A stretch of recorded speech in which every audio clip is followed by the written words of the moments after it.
So I guess you get, I don't even know when you get the notification or the confirmation that your country is gonna become the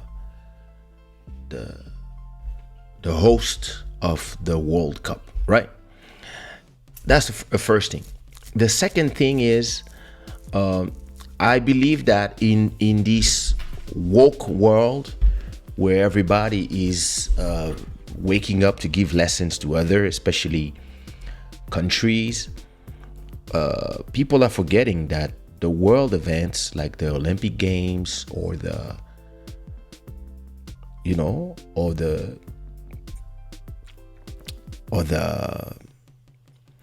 World Cup, those are events that are supposed to bring people together. Even people who, that disagree. Sports is bringing people together, and it's actually, I guess, what's interests everybody is more the money that people make, right? So,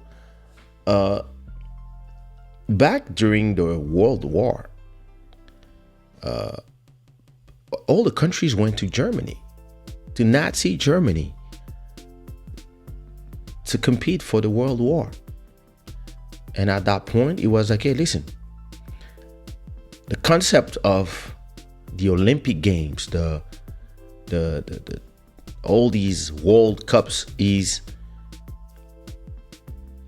all our differences don't matter this month or these few weeks that we are playing to know who's the best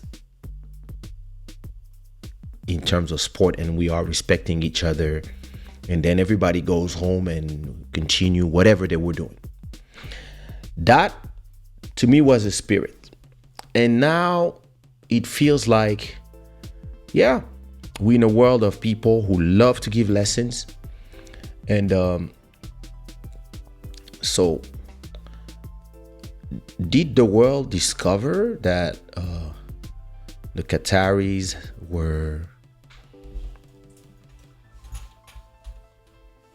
Did the world discover that the Qataris were treating the builders and all these people bad before? No. Especially France was taking their money forever. France was taking their money, all the time. They were sponsoring events, games. Even the Parisian team belonged to them. And at a point, you have to decide what you want to do. Like, either you want to live in a world that is, I guess, open and with differences, and you want to go invest your money in different countries. But you also have to understand that some countries will invest their money in your country as well, right? And I believe the problem of the Western world is that we don't realize that we represent, us Europeans and Occidentals and Americans, Canadians, we represent 8% of the world. The rest of the 92%, it's India, China, Africa, etc., right? And you decide where you see yourself in. Like, we can be from both places at the same time, but I mean, I'm talking about just country of citizenship, right? Or where we live. And that's where, to me, it feels like there's this, it reminds me of how all these people started having excuses to colonize the world with, we know better than you, we are the good guys, let us take over everybody. And so we are now in a world where everybody in Europe and in the US is just believing that, they're right on everything. And they can do all the shitty stuff. They can invade everybody. But because they are the forces of good, they have an excuse. whenever it's other people doing the same thing as them, all of a sudden, they use all the media to make people believe that, yeah. And it was so interesting that, so all these years before the Qatar signed, since Qatar, everybody knew where the World Cup was, right? And everybody was taking the money. FIFA took billions, everybody, And then now that they begun, everybody wants to decide that they want to drink alcohol. In those countries, you don't drink alcohol. That's the rule there. I'm not saying that I agree or disagree. Listen, I don't drink alcohol, so I don't care. But when you go in somebody else's country, you have to play by their rules. When you go to the US, they scrutinize you. They want to look into your ass, all that shit just for you to pass their frontier. And sometimes you want to tell them, hey, you think your country's a diamond? I just came here for holiday to go to the strip club and chill and go to the beach. You think I want to stay here in your country where everybody's killing each other? No, I don't. I'm coming here for 10 days and then I'm out. So do I have to wait 5 hours to get in? Sometimes I want to tell them that when I arrive at the immigration. I'm like, yo, it's just a country, just coming in, coming out. I don't subscribe to the American dream, right? And then once you're there, yeah, you have rules. You have a set of rules that are work for the Americans and they are made for them, etc., etc. You come to France, there's a different set of rules. And it's a different set of the way politics are done, etc. You go to Congo, it's a different set of rules. Or sometimes there's no rule, depending on how much money you have, etc., etc. When you go to Dubai or to the Emirates, it's different rules. It's different rules. And listen, I'm not saying I agree with them. I'm just saying that if you believe that you want that inclusion, all the marginalized group to feel accepted, etc., etc., you should have thought of all this before deciding to take the money from Qatar and have them do the World Cup there. You should have thought about all of this first. I thought I was comfortable with this, but I'm not. You should have thought about all of this before deciding to do the World Cup there. And you wouldn't have all the activists everywhere. I want to have Rambos. I want to do this. I want to do that. I want to drink beer. Listen. It's their country. And going to other people's country and trying to turn them into what you want them to be, as if there was like one way to think and that way was yours, it has a remnant of colonialism. We know what's right for everybody. We know how societies have to be. And yeah, the things you don't accept, we don't agree. And listen, I'm not for slavery. I'm not for treating workers and having people die and be treated in horrible conditions. I'm not for that. The way people are treated, all these Indian people and African people who come to work in Dubai, building all these things in the Middle East, and the way those people are.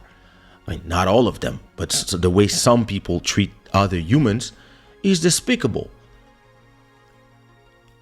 But don't pretend that you discovered this when you arrived there for the World Cup. You've knew this all this time. And sorry to say, but you don't treat people better when they have to all cross the cemetery that is the Mediterranean Sea and coming from North Africa trying to get to Europe. You don't treat them better. You treat them like animals too. And listen, we just had this happen in Portugal. It's happening right now, actually. And I was like, look at this. Nobody's talking about this around the world, but here in Portugal, this is the scandal. CNN had an article, right? Let me find a good place to talk about this.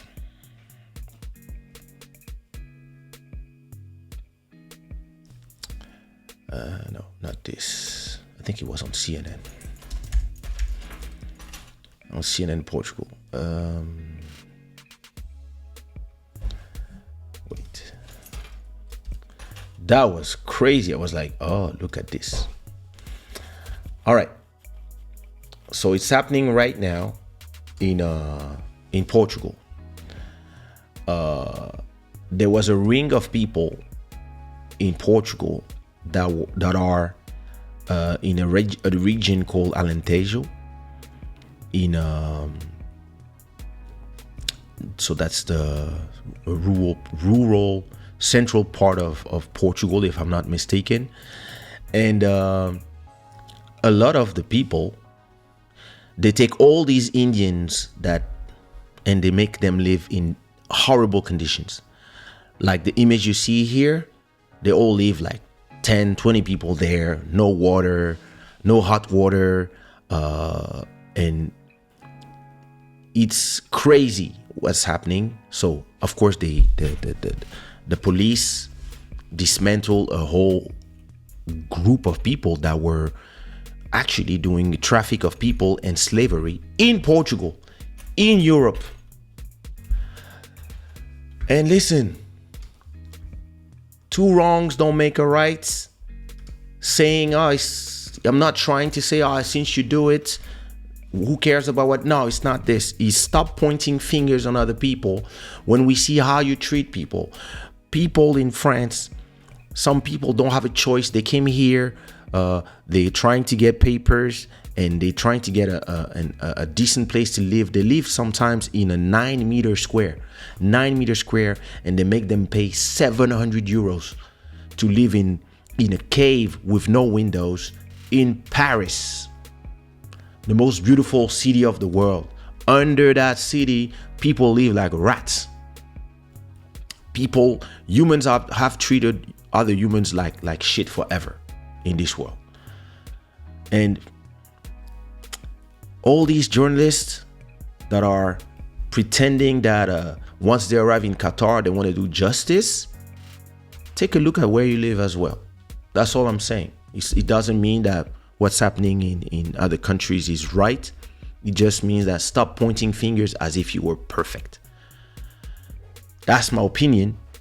And listen, you decided that you want to have a whole game with a competition, a worldwide competition with everybody.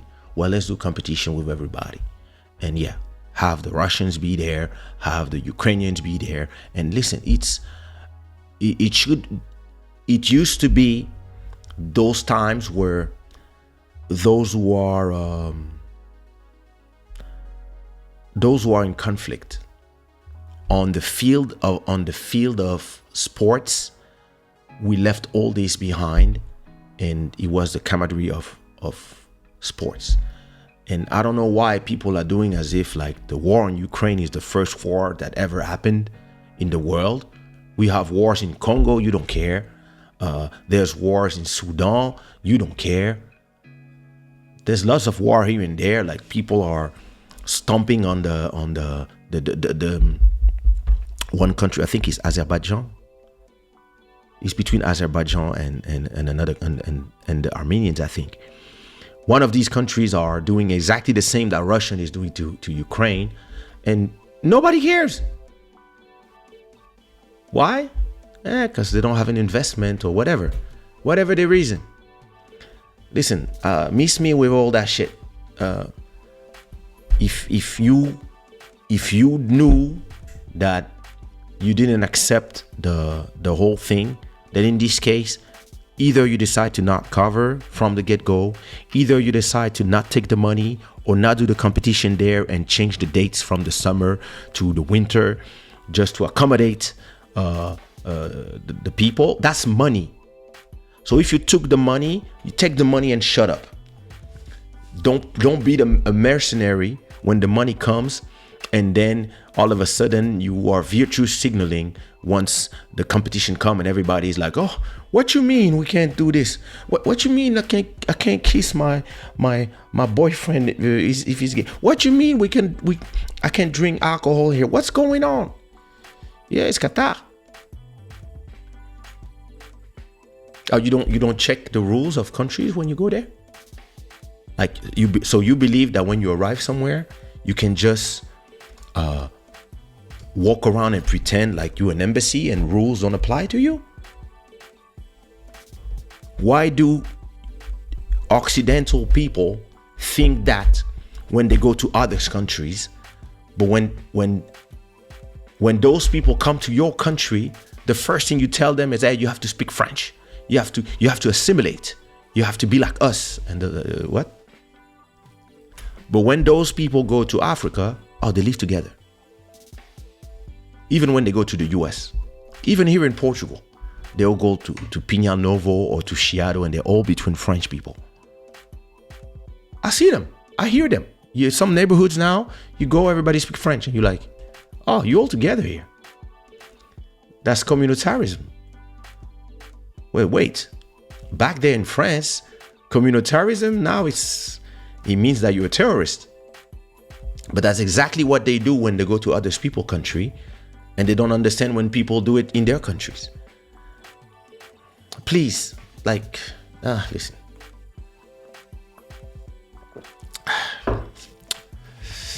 Ah là là, les colonisateurs.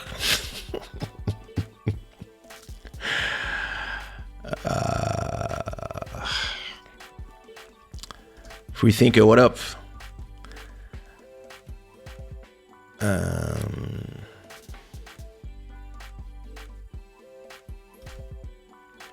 Yep.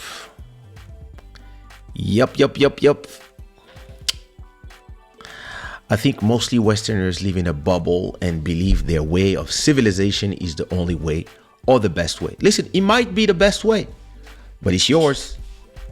Listen, I told you 1,000 times how many times I had to argue with artists about the way they were handling their business, the way they were handling their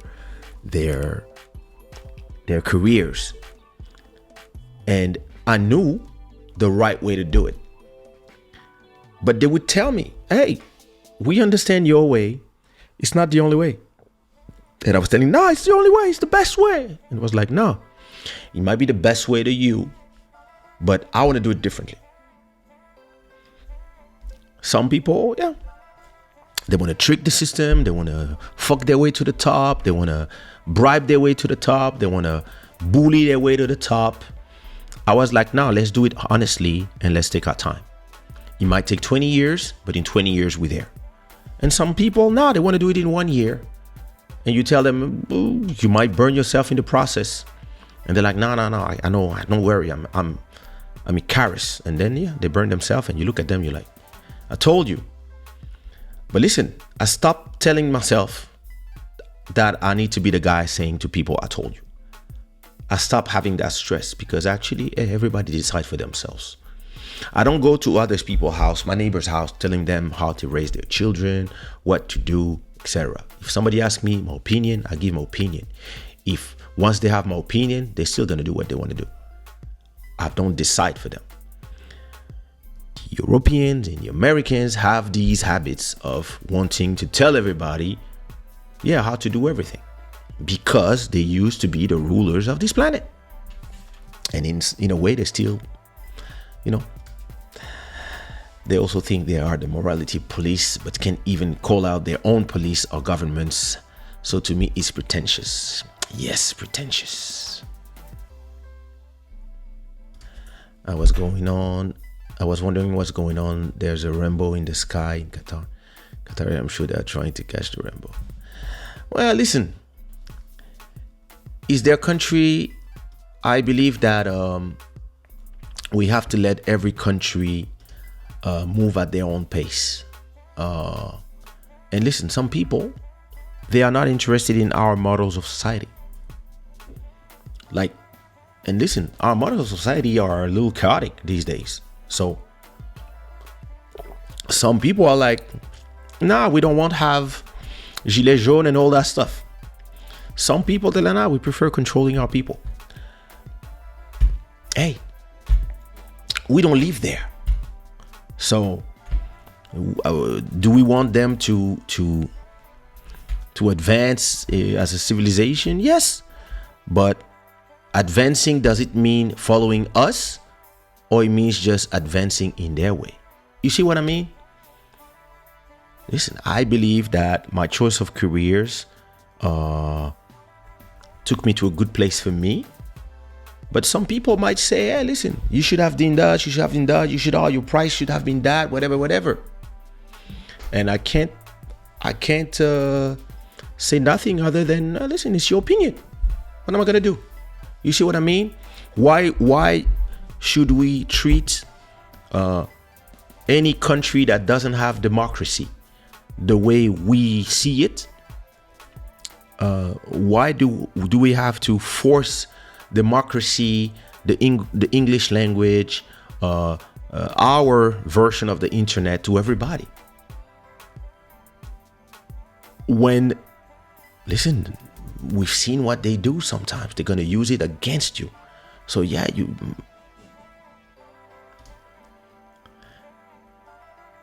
the West doesn't even have values anymore. It's just money.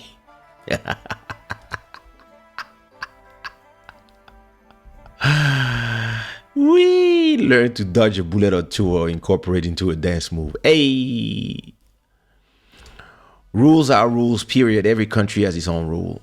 Yep, I do believe. I mean, and the thing is, I understand. Listen, I have enough LGBT family members, aunties, cousins, friends, people that I really grew up with, to understand that I wouldn't want them to live in a country where they have to hide. And luckily for us, whether it was in Congo or in France, they never had to hide who they were. So from a kid, and I guess, listen, we were lucky, we had money. So maybe it changes something.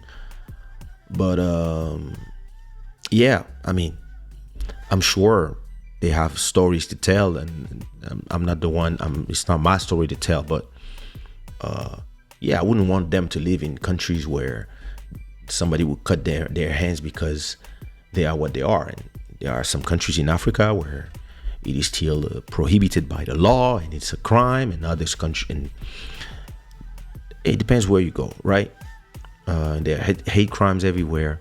So yeah, I would fear for my family members and my friends. But if they tell me, hey, I'm going to watch the game in whatever, I would tell them, well, try to pretend you are not what you are, because they don't play there. Now, if you are provoking and you are doing everything to be put in jail or to do what they will perceive as disrespect, they, not me, just don't go. Now, all these people, they want to go and they want to force their way, and they want to force like the acceptance of some people who say, no, we don't. What you want me to say? Like, at a point, listen, if you tell me that, listen, I remember I was in Ukraine, and I took a taxi to go from the Kizomba festival to the hotel. And listen, And listen, before going to Ukraine, I was like, okay, it was 2018, I think. So it was still there was already all the situation that all you guys pretend started in February was already there. Because I remember that I look at the map. I remember looking at the map of where there is conflict. And listen, my father being an ex Congolese CIA agent and director, and having his people, was like, send me a message. Are you going where? I was like, oh, how you know? I didn't even know you cared about where I go. And was like, wait a minute. Where are you going? What city exactly? I was like, I'm going to Kharkiv. It was like, okay. Yeah, be careful. And if I send you a message and I tell you to leave, be ready to leave. I'm like, yeah, always. So I look at the map and I was like, okay, wait. The bombing, the fighting, the segregationists and the Western Ukraine, it was 100 kilometers from where I was performing. And I was like, So I called my friend Olga. I was like, are you sure? And she was like, no, don't worry. Like, okay, if you tell me no worry, let's go. I arrived there and okay, everything was fine. So one night I go out of and I saw a lot of documentaries too about all the neo-Nazi groups that were out there, etc., etc. So I was like, okay, well, hey, listen, if there's a Kizomba festival, I guess you still have some people. So listen, when I arrived, everything was cool, etc., etc. But at a point, I go from the Kizomba festival to the hotel at 2 or 3 a.m. Minus 14 degrees outside. I get in the taxi. Listen, when I got in the taxi, I knew that this guy didn't want me here. The face of the guy, the way he looked at me, he didn't even speak. I just told the name of the hotel. He took me there. At a point, he went. Listen, the path was a little long. He took me to a forest. He went through a forest, and I was like, okay, that might be the moment where people don't find me anymore. And then I arrive at the hotel. He just opened the door. He just unlocked the door, and he didn't say nothing. I asked how much it was. He didn't listen. I just saw at the counter. I paid him. No, it was an Uber. Sorry. I just opened the door. I left, and I know the guy was not happy that I was in his car. I knew it. And yeah, listen. If somebody told me, hey, in this place, it's better not to go, is this, is that, I'm not trying my luck. I went there because I knew listen, the whole thing was fine. But I never slept tight. I always slept like ready to go. I never unpacked my suitcase. I was like, I opened my suitcase, took what I need, and I had my suitcase by the door ready. And I was always like, listen, because 100 kilometers is not far. You can do this in an hour. So I was like, ready for what's happening now. Some people are like, oh, it's not a surprise what happened. It's not the subject. But listen, I remember that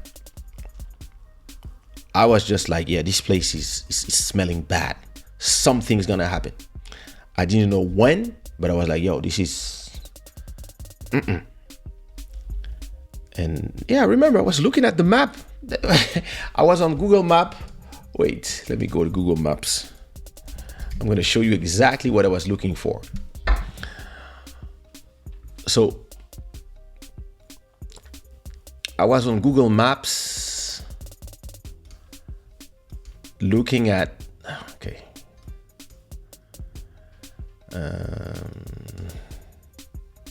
So I was here. Where was I? Where's Kharkiv? What you mean connection lost? What's wrong with the Wi-Fi? No, there's something wrong with my. Finally, okay. Kharkiv. All right, it's there. So I was performing here, right? And all the fighting was, how is it? I think it's here, somewhere around here. Not sure. Let me see. Kharkiv to Donetsk.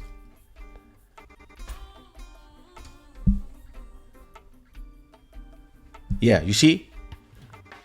It's not far. In one day, you could wake up and listen.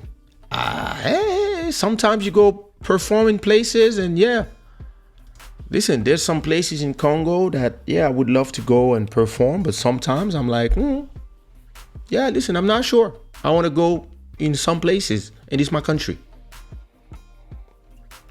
And I'm protected, etc. But sometimes don't try your luck. That's what I mean. And it doesn't mean capitulate. It just means that some places, they have different set of views, rules, a society that is different. It doesn't mean that they're wrong. It means that they're different. And going everywhere telling them, you're wrong, you're wrong, you're wrong. Yeah, listen. Maybe you believe he's going to push them into the right direction in your opinion. Maybe not.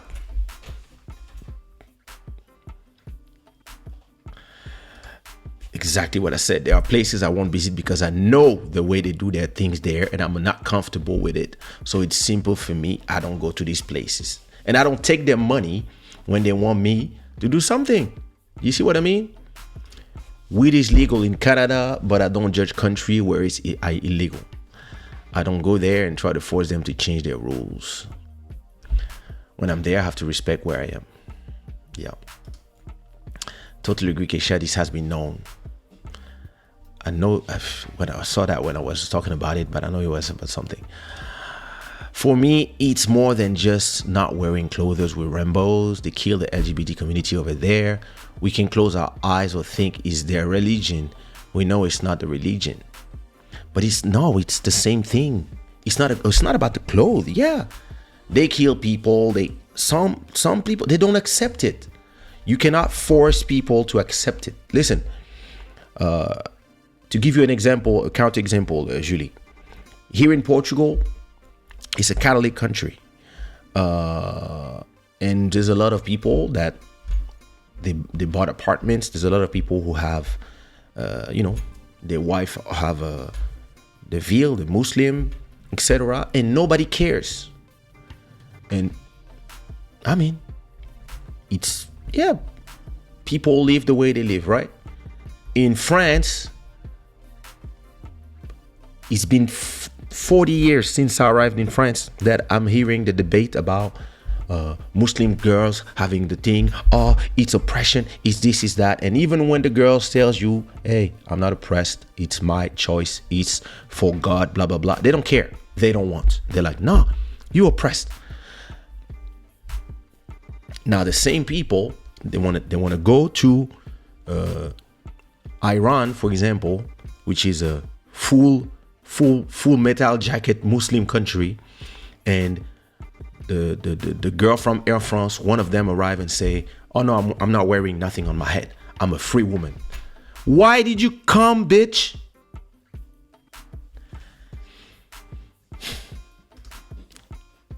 Colonialism spirit is what we don't like about the US and their friends. Yep. Tell them they think they are clean or saints. Come on. What up, Karim?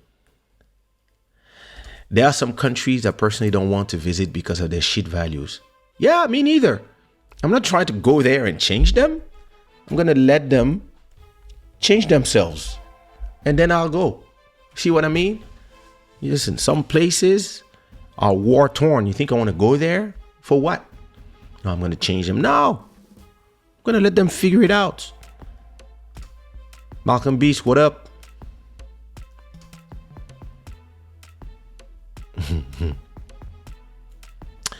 It's interesting how Westerners always like to tell people that they're doing it wrong if such people are non-white. Hey, hey. That is something else. Respect. You must have texted people, you know. You know how it is. You know how it is, bro. I had a show in IT planned, and I was invited by the son of the president. I get a call from my mom. It was just before they killed the president. I was supposed to go there. And I received a call from my parents. My mom called me. She was like, "You have a show in IT?" I was like, "How you guys know?" I thought I was... It was like, my mom said, "You're not going. Don't go there." Dad is saying, "Don't go there." That's it. Listen, my dad prevented a president to be assassinated 2 times. So when he tells me don't go somewhere, I don't go somewhere. I don't come, I don't talk, I don't listen. I called my management. I said, "Do we have the 50% for the show?" He said, "I think we do." I said, "Send it back." "Oh, why?" "Just send it back and tell them we're sorry, but because of the situation, we're not going." Yeah. And I called directly the son of the president. I said, "Bro, I don't think I'm going." And he was like, "You are right not to come." I was like, "Oh shit, it's that bad?" He was like, "Yo, it's about to be that bad. We already out of the country." I was like, "Oh shit." So the thing was not happening anyway. But you see what I mean? At a point, listen, if you are an activist, it's different. If you work on those ONGs and etc., yeah, maybe depending which one. But if you're a doctor and you come to save people's life, it's different. Everybody else, listen.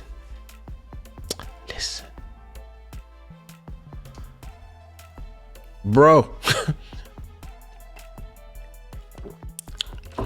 Listen, when it's not my dad, it's some gangsters I know. I got in Paris and here in Portugal, I have some gangsters. Years after, sometimes they tell me, "Oh, you were in danger that day. There was this guy, he wanted to do whatever because of whatever girl." I was like, "Huh, what?" It was like, "Don't worry." I got a call. I told the people that called me, "Hey, your boy's here. Such and such are trying to beat him up or whatever." And he was like, "All right, tell them that if they touch him, I will take it as if they touched me." Okay. So people would go to them, talk to them, and they would be like, "Yep, if you touch him, it's like if you touch such and such." And they were like, "What? How? Why?" Like, "Listen, I'm just giving you the message." And they were like, "Oh, shit." Yeah. So, what can I tell you? It is what it is.